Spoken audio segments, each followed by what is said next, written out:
and I wish they could come and say, "Oh, Simeon, it's so amazing what you've done for me." But actually, the idea is that you just do it subtly, and they don't notice. But sometimes you start to think, but then, do you know what always seems to happen? You'll suddenly get one of the principals will take you to one side and just say,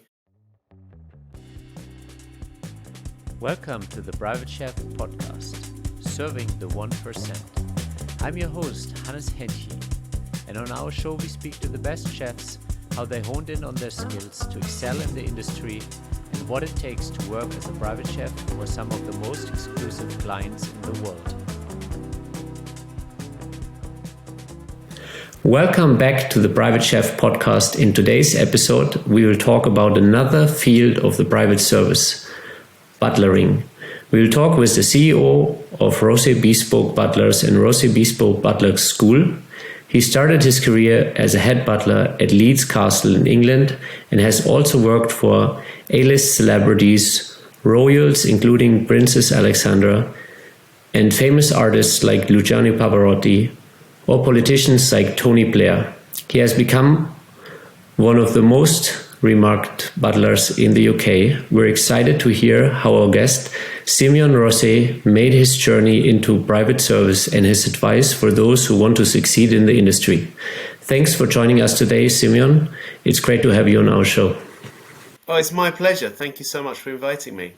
Yeah, so what did originally bring you to this very particular industry? Well, it's interesting actually, because it was very much a journey that, to begin with, happened by accident. So I've been in hospitality industry since I was about 14 years old, because my mother was a hotel front of house manager, and I started doing, like many people, I was doing pot wash in the kitchen and waiting at table and stuff like that. And then later, I wasn't sure what I wanted to do. So at 18 years old, I decided that I wanted to go and spread my wings and make my way in the world. And I moved to a new town, which was Maidstone in Kent, which is where Leeds Castle is situated. I needed a job because I needed to pay some rent on my new flat. So I went out to a job fair, and there I saw this beautiful poster of Leeds Castle. It's just this fairy tale. If you've never seen it, it's like a fairy tale castle, like with a moat and all this kind of thing. And I said to them, what jobs have you got? What jobs have you got? And sort of to cut the long story short, I got a job as a junior footman. So that's the sort of lowest rank in the butler world. And as it turns out, I was so lucky to get that post because the head butler was incredibly experienced. He spent years training me up. So eventually I took over at Leeds Castle as head butler. And I was still quite young. So this gave me an amazing opportunity to then move on into the world and work as a butler as I have done. Very nice. So he really took you under his wings and mentored you into the details and the ins and outs of what it takes to be a world-class butler. Yeah, absolutely. I really couldn't have done it without him. I was just a sort of a young lad. I didn't know anything about serving royalty. I didn't know anything about etiquette. I didn't know anything about wine, whiskey, cigars, any of these things. So he literally had to teach me everything. And for me, being so lucky to get that training at a young age, that's why training other people has always been a passion of mine as well. Yeah. At what stage did you realize that you were actually lucky? Because, sometimes we have that youthful naivety where we just like, yeah, this is what I'm doing. But then years later into our career or the experience of life, we realize how lucky we've been to, actually start like that. That is so true. That is so true. You're absolutely right. And it wasn't until much later. It wasn't really until I was walking into interviews and jobs like that and talking to people who had recently finished like a butler school, or they were desperate to get into butlering. And I realized I'd been in the industry since I was 18 years old, and I had a huge head start, and I'd been taught very personally over years. And suddenly, like, it was an epiphany. I was like, I'm so lucky to be in this position. Yeah. So what did you enjoy most about your decades long of career in the butler space? What are some of the things that you thoroughly enjoy about the position you held? Well, this is interesting actually, because it started for me that the thing I liked the most was the history and the castles and the buildings and things like that. But then after a little while, I realized that the people were even more interesting. You know, I was having the opportunity to meet people and interact with people that very few people get to meet. You know, captains of industry, royalty, rock stars, opera singers, all this kind of thing. And the amount that I learned from them, you know, the amount that, you know, just listening to them and just serving them was just wonderful. So what are some of the things that stood out to you, you know, some of the things that you learned from those individuals? So, you know, this is a difficult one. I learnt about, for a start, I learnt about different lifestyles and different cultures, because, you know, you don't appreciate how other people live until you can kind of see the world through their eyes.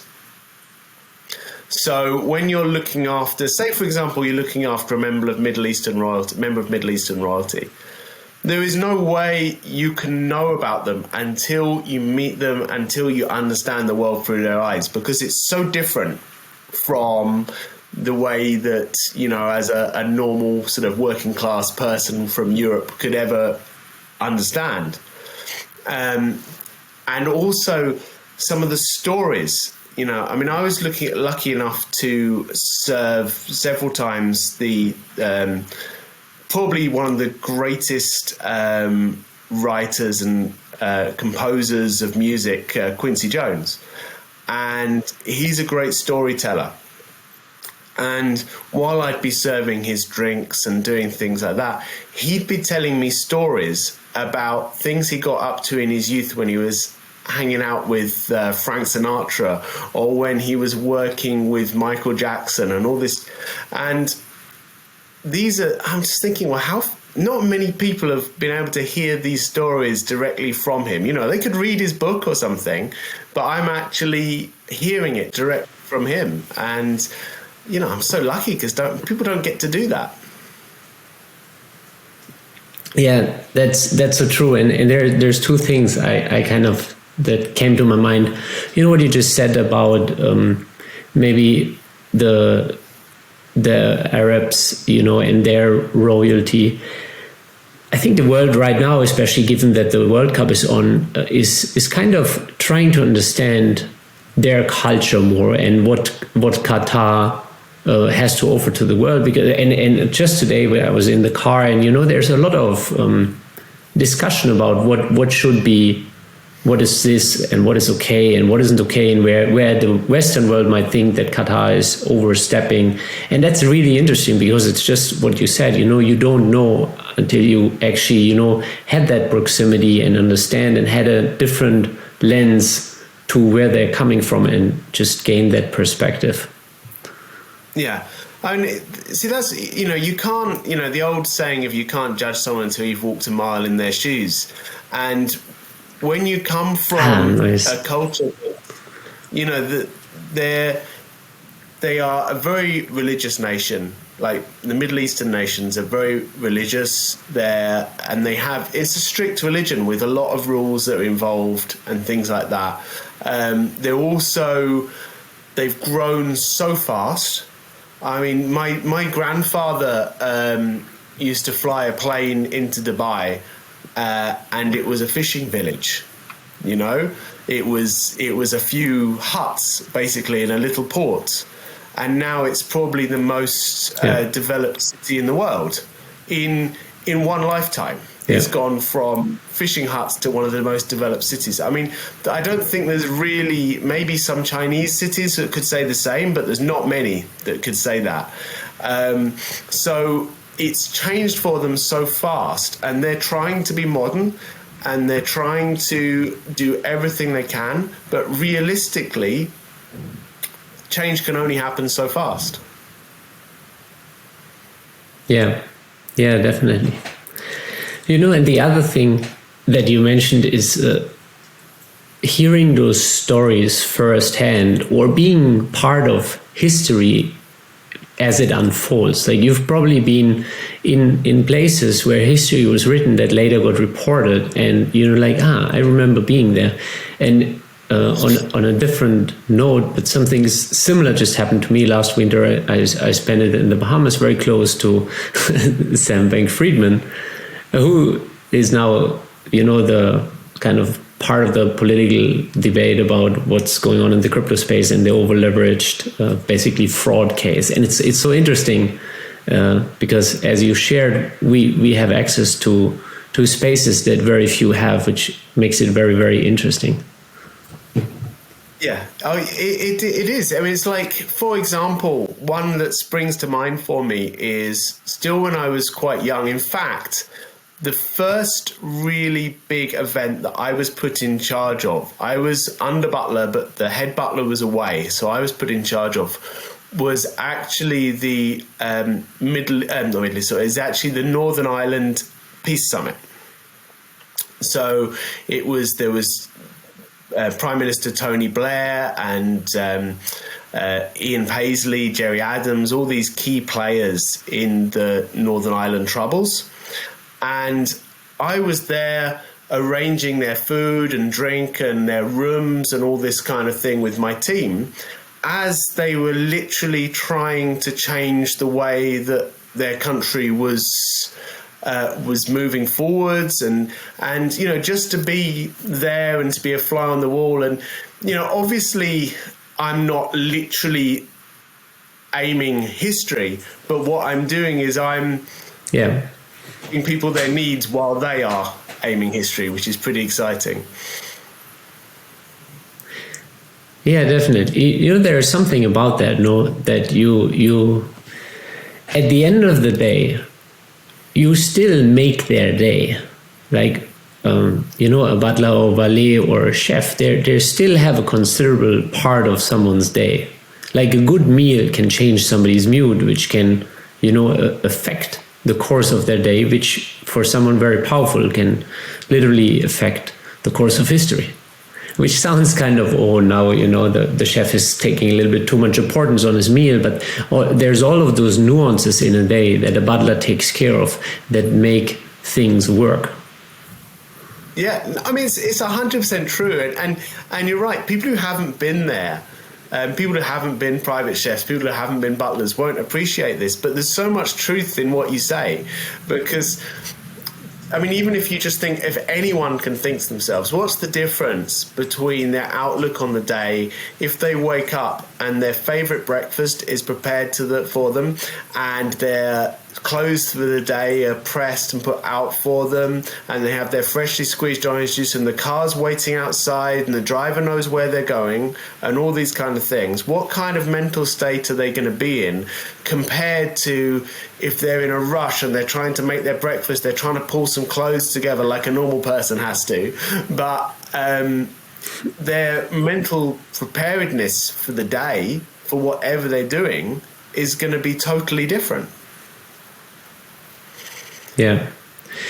Did you always feel appreciated, or what was maybe your personal experience of being of service? And the expectation is always to go above and beyond, go the extra mile.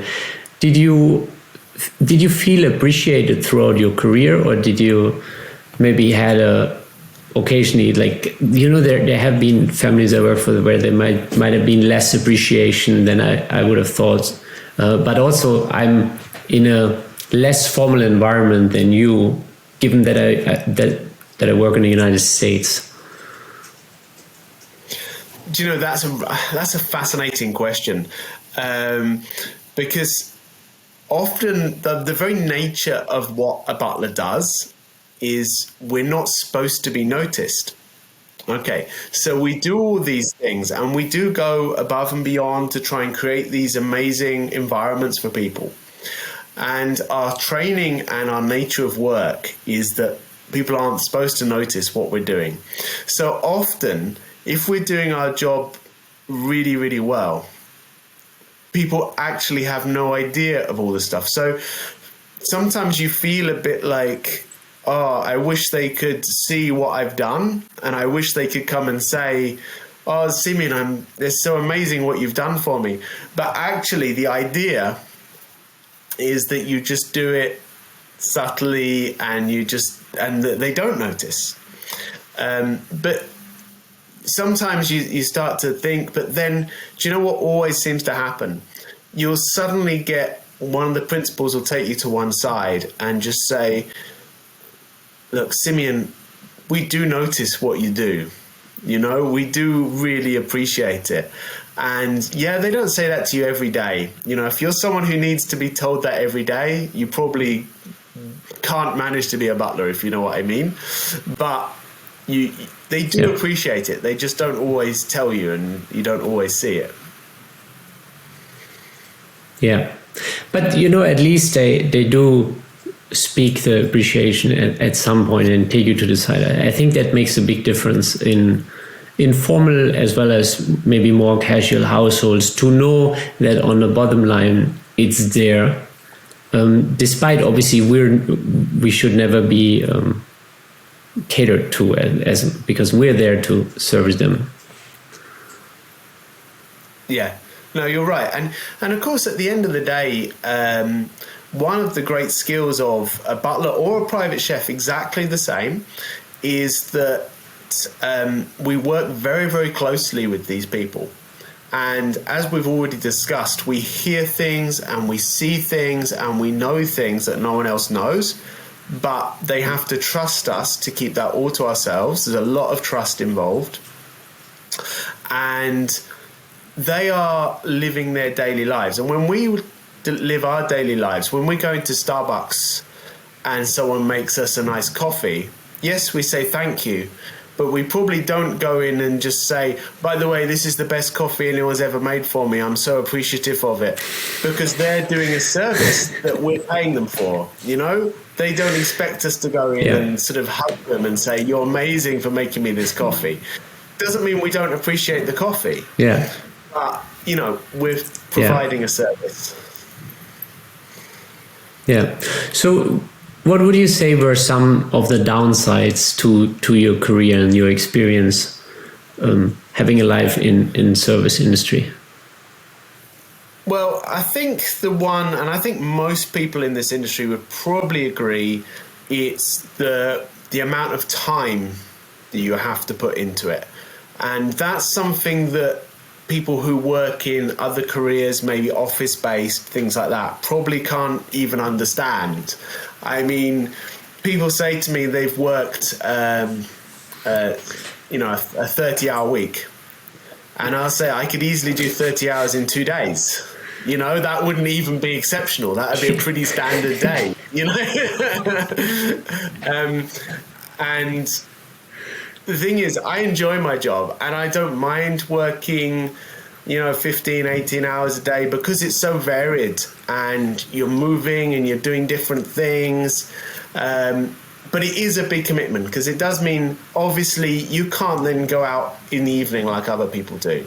You know, other people finish work at 5, 6 o'clock, see their friends in the pub, or they go out to dinner, they maybe do something like that. As a butler, you're making someone else, well, not necessarily cooking it, but you're serving someone else dinner. So you definitely can't be doing that. So, that's the downside. Yeah.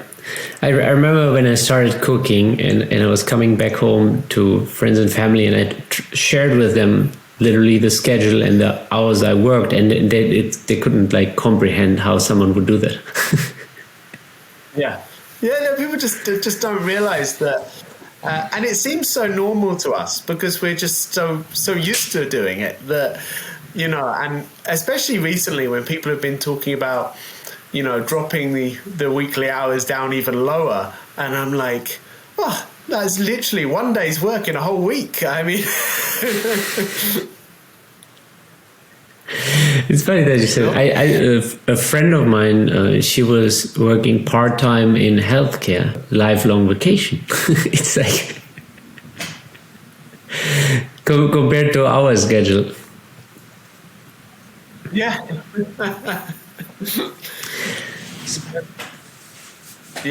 Yeah. So for someone getting started who wants to become a butler, what does the process look like if they, for example, were to train with you? How long is the period till they can really expect to be at a level where they can work in a formal household? Right. Now, the thing is, it really depends partially on the position they're looking for in a private household. People often have maybe an unrealistic expectation. They think they can finish butler school and go straight in as a top-level house manager looking after multiple properties with a huge team of staff earning like 100,000 euros a year, this kind of thing. That's realistically, that's not going to happen straight out of butler school, I assure you. But what they can do straight out of butler school is get a more entry-level butler job. Maybe one as under butler or butler in a small household. And there it's really up to them to gain as much experience as they can, do as many different things as they can, and then they'll probably be able to move on upwards relatively quickly. And I'm not talking about 6 months. I'm talking about, within a couple of years, they might be ready for their next position.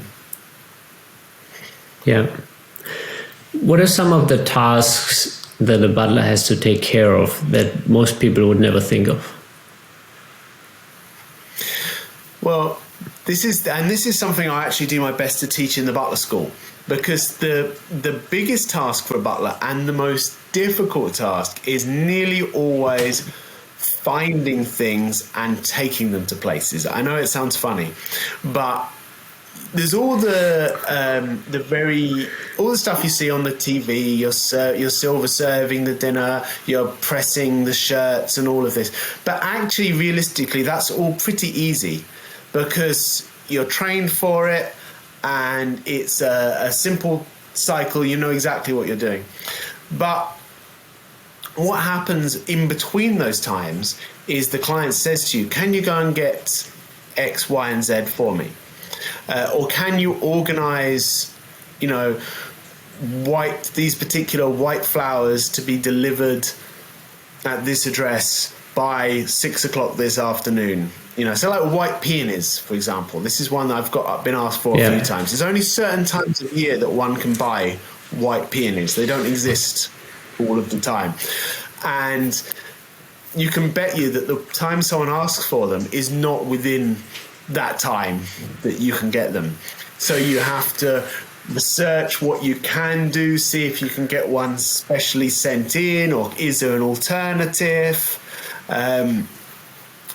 People often have a misconception that the things which are difficult to get hold of are very expensive. People say to me, oh wow, you have to source like beluga caviar and this kind of stuff. And like, that's really easy because it's so expensive. There's a million companies that will fall over themselves to get it to you on a motorcycle dispatch within the hour because they're making hundreds of pounds and they're happy to.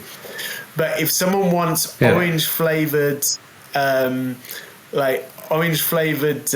Rennies, like for like upset stomach pills or something like that, which costs 30 pence, there's no one that's going to go out of their way to get them to you because there's no profit. There's no reason for them to. So you have to go out and find them. So it's and this is something I try and teach people in the butler school. It's not the expensive, flashy things that you're going to find difficult. It's the everyday items, and you don't know what they're going to be. It could be anything. Yeah, the reason I'm smiling is because I've been literally in both of those positions, between flowers to orange flavored meds to, you know, getting the favorite croissant from this place, but then getting the macaron from the other French place. And, you know, you literally spend half of the morning going from one French place to another French place because each particular item is better at the other one. 100%. Yeah. This is the life, and this is what people don't understand. And also, when you say to people, "Oh, I was doing the shopping and it took me all morning," people are like, "Well, didn't you just go to Waitrose? Why did it take you so long?" Yeah, they don't see that you sometimes have to go to like literally 7 different shops, you know, to get a few different items that are distinctly and maybe just on nuances different, but you know, it's just what is more appreciated, so that we have to go the extra mile.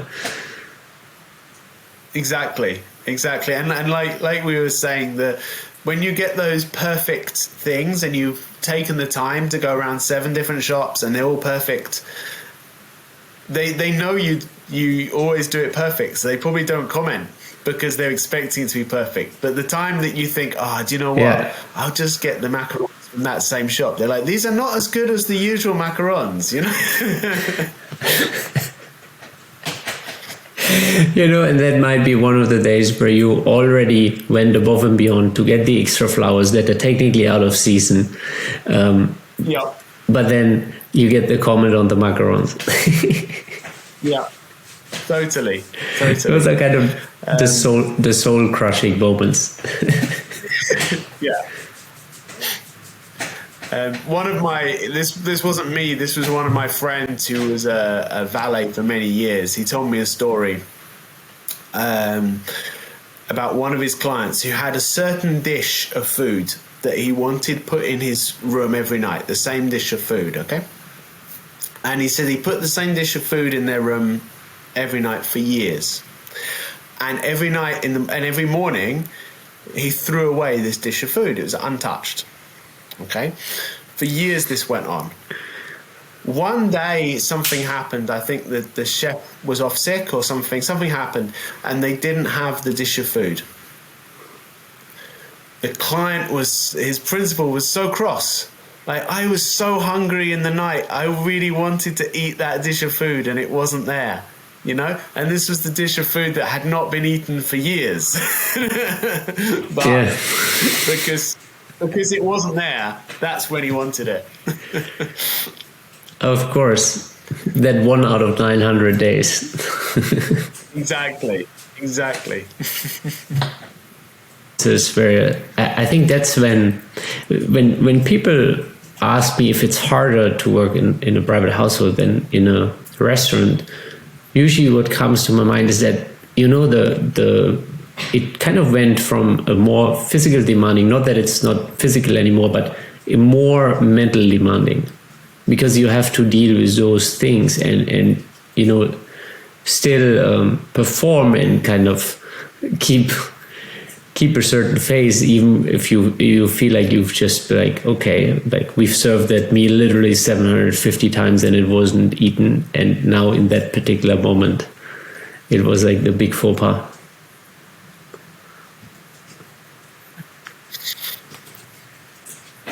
Yeah, and to be honest, like obviously, like private chefs and butlers are probably the 2 of the people who work closest together of all the team, I would say. And, you know, as a butler, I always have this feeling when you have to like go and wake the chef up in the night or something like that, you know, or suddenly they're like, one time I had the chef had prepared this beautiful Arabic dinner, and it was really spectacular. It was a big buffet they prepared, and it was absolutely, they'd been all day preparing it. And the principal said to me, I went in the room, and what I always did was just whisper in his ear. He was there with his guests, and I just whisper in his ear to say, "Sir, the buffet is all out. It's ready for you whenever you want to go in with your guests." You know, that's what we did. And he said, "Actually, do you know what? I've changed my mind. I think we should go to the cinema room and watch a film. And do you know what I fancy? I fancy steak and chips. Now, and this was anyone who's worked in an Arabic household will know the time that you usually have dinner. So it's like earliest 10 o'clock in the evening. So 10 o'clock in the evening, I have to go to chef and say, all this food you've made was for no reason. And I want you to do steak and chips. I think it was like for 8 people. And obviously the chef was like, I haven't even got any steak. Where, I haven't got any. Like, I've got potatoes, but what am I gonna?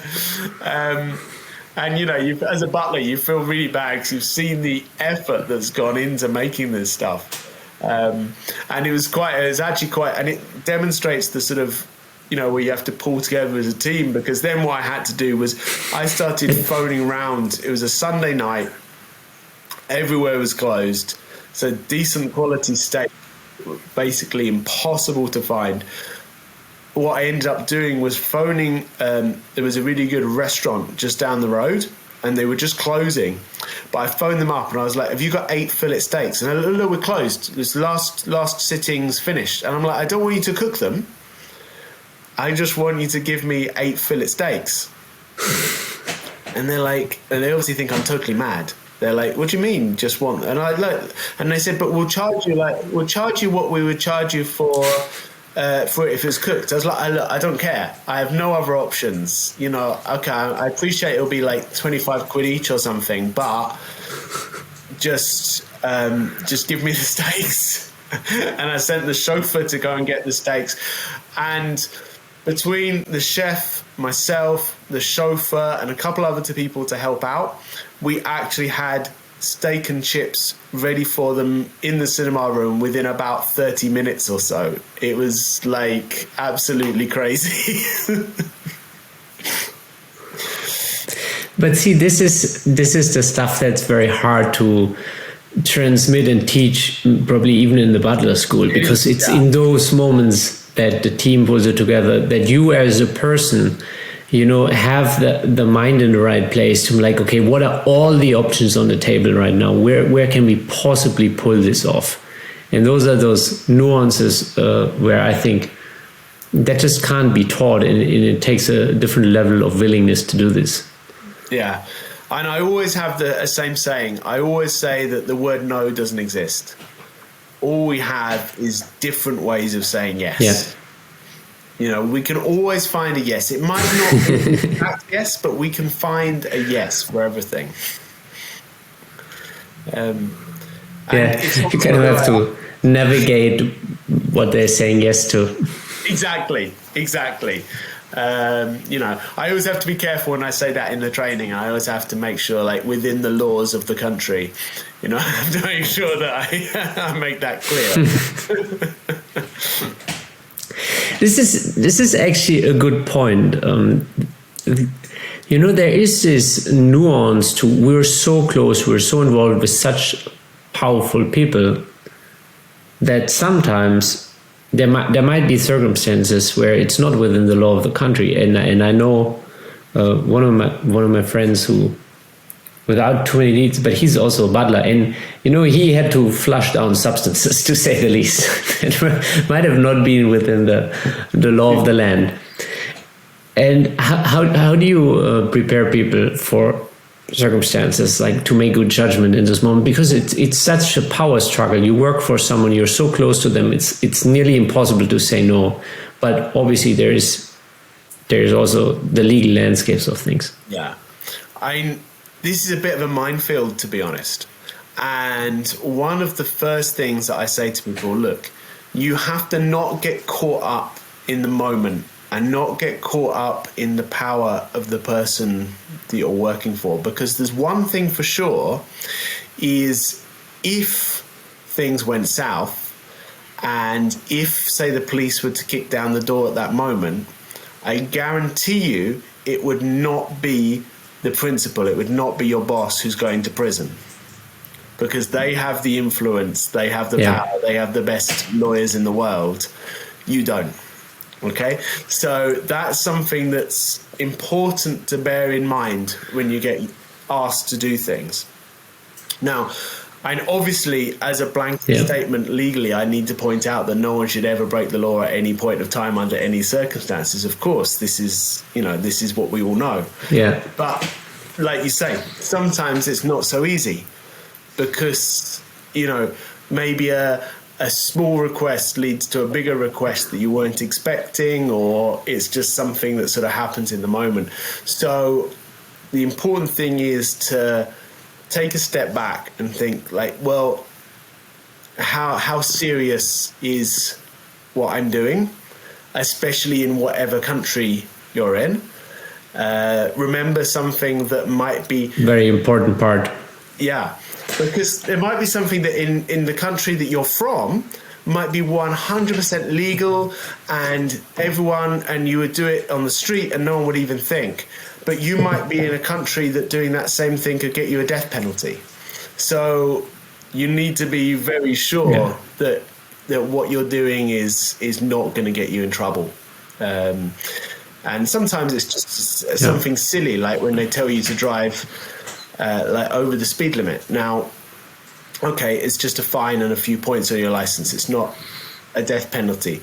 But then you also need to think about, or is this actually dangerous? If I went a bit faster, might it cause an accident? And that would be obviously much more serious. So, you have to be a bit logical. Yeah. And I think chauffeurs, yacht captains, as well as pilots struggle with that power dynamic, because all of them, and I think especially the pilots, they have very, very straight rules when it comes to things, but it kind of turns into gray areas occasionally because of the power struggle. Yeah, I mean, things like landing times and when airports close as well, because as you well know, like a lot of these small airfields, like in Ibiza and places like that, they close at a certain time. So, I want to land there at 11, or the airport closes at 10. So, this kind of thing. So it's not easy to negotiate. And the crazy thing is, occasionally they pull it off and they land at 11. Yeah, it's quite often. And it's just so for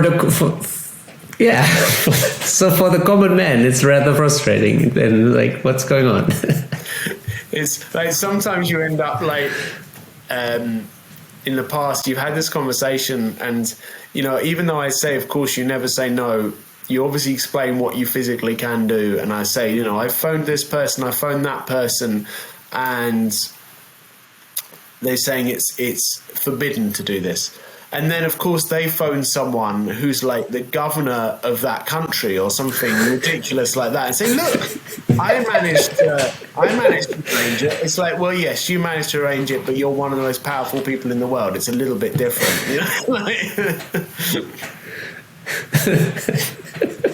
So, yeah. Yeah, that's how these things work. So what would you say, given that you kind of have the formal experience in the UK and a lot of Middle East experience, what are the things that for you stand out that you definitely have to point towards for people, or lessons you've learned yourself when you first started going to the Middle East? Well, the Middle East is interesting, actually, because obviously as a European, you're treated quite differently there. Now, you're treated with, I don't mean badly, not badly at all, you're treated with great respect and great courtesy, but you're never going to be the same as someone who's local, who's indigenous to that country, which is something that to me didn't bother me, but I know to other people they find that hard, and they find that difficult for them to get their head around. So that's one thing that you have to be prepared for. And it's definitely something that I experienced at first too when I started going there for different occasions, working there. That distinction was very clear, that despite being treated well and being put up well, it was very clear that you're working for their money. Yeah, exactly. And, as long as you're okay with that in your head, then it's fine. But it's not something you're going to be able to push against. If you're not born Emirati or born Saudi or whatever, you're not going to become one. So it's as simple as that. It doesn't matter how long you work there or what you do. But having said that, I was always treated very well. That's not a complaint. I've always been treated with great respect. And another thing is, of course, you have to understand that they have a different perception of time. They're a very sort of a high context society. Their understanding of time is more fluid. So if they say to you, we are going to do this at 9 o'clock, 9 o'clock does not necessarily mean 9 o'clock. Whereas if you were talking to a Swiss or a German or something like that, and you said 9 o'clock, they would mean, of course, exactly 9 o'clock with it's not a second later, not a second before.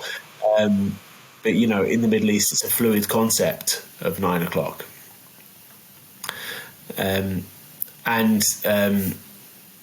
This is just something that you have to understand, not just in the Middle East, but in other cultures where they view time in that way, Central Africa and things like that as well. And I also, I actually talk about this a lot in my training with people. It's a sort of, there's actually a sort of high context, low context societies, and they have different perceptions on communication, on time, on ownership, even on personal space and things like that. And it's viewed differently in different countries. It's a complex thing, but the more understanding you have of it before you go to another culture, the more equipped you're going to be to understand that culture while you're there. So before my brother failed, you were talking about the different perceptions of time, and how different countries or cultures perceive time differently, and how that can be, I guess, challenging for the butler as well as the team overall. Especially in the kitchen, I understand, or I see the challenge, because filet mignon is only medium for so long.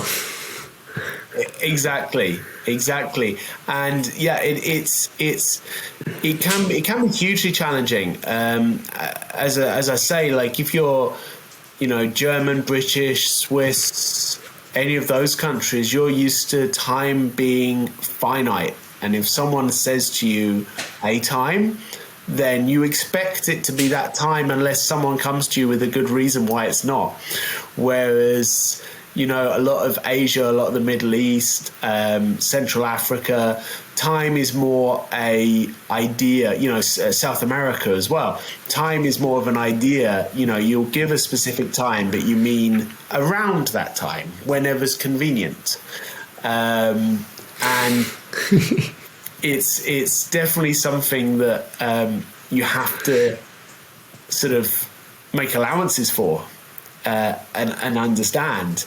I mean, I've worked in a lot of I remember when I first started working in some of these households, and I saw they bought like 5 times as much food as was necessary, and I was a bit sort of suspicious. I was like, why have you bought so much? This seems a bit, where's this food going to go? This seems a bit suspicious. But then, of course, I realized that no, it was actually 100% necessary, because sometimes they had to cook the same meal 5 times because, it might have been originally designed to be at 8 o'clock, but it actually didn't get served till midnight. So it had to it was no fault of the chefs that it had to be. Well, luckily it wasn't usually thrown away; it was usually eaten by the staff. But nonetheless, it couldn't be used for its original purpose. Yeah, and I think this is where it gets really, really hard for people who are not part of the industry to wrap their head around. And the other day I saw a crazy kind of cutout. I mean, obviously, I think somebody is trying to make a point, but that X amount of billionaires basically have a bigger ecological footprint than the entire country of France. And you know, if you hear things like this, where you're not only you're using prime ingredients and prime beef, which all of that in itself is already a luxury, but then on top of it, you buy it in quantities to be able to cook it over and over again, so that everything happens. You know, so that's kind of where people are like, is this really needed? Yeah, I mean, the only thing I can say that might make people feel a bit better about it is that it's very rarely wasted. Like, I can assure you that if the chef ends up, like you say, cooking 3 times as much prime beef as was needed for the client, it usually gets put in the fridge, and that will be the staff's lunch tomorrow and stuff like that. You know, it doesn't just go boom in the bin. So hopefully that'll make people feel better about it. Yeah, so for someone who would like to learn more about what your training is like, what your school is like, where can they reach out to you? Well, I've got my website, which is rossetbespokebutlers.com. They can have a look at that, and I'm on all the sort of usual social media platforms. I mean, please check out my YouTube channel, which is the same name, Rosset Bespoke Butlers, Instagram, LinkedIn, all of them really. As far as I know, I'm the only Simeon Rosset in the world, so it actually makes me surprisingly easy to find. Yeah, that's a good point, you know, and I actually think, without having checked on it, I think the same is true for me. I don't know anybody who holds the same name. So that's a unique point, but definitely make sure to check out Simeon's YouTube channel, because I think it has tons of interesting resources and small little clips, you know, from what it takes to, you know, to get wax out of the carpet or red wine out of the carpet, to what it takes to book a private chat. So it's a very interesting channel, definitely. And yeah, thank you so much for your time. This has been very interesting and funny at the same time, because you know how it is when you speak to someone in the industry and you just know, like those, like the little orange flavored medics or something, and I'm just like, yeah, been there. Yeah. So thank you for having a good chat on that. A great pleasure. Thank you so much. I've really, really enjoyed it. Thank you. Thank you for joining us at the Private Chef podcast. If you know any highly skilled chefs that want to take their life to the next level, make sure to share this podcast with them. And if you enjoyed this episode, click subscribe and check out our upcoming episodes. Thank you for listening.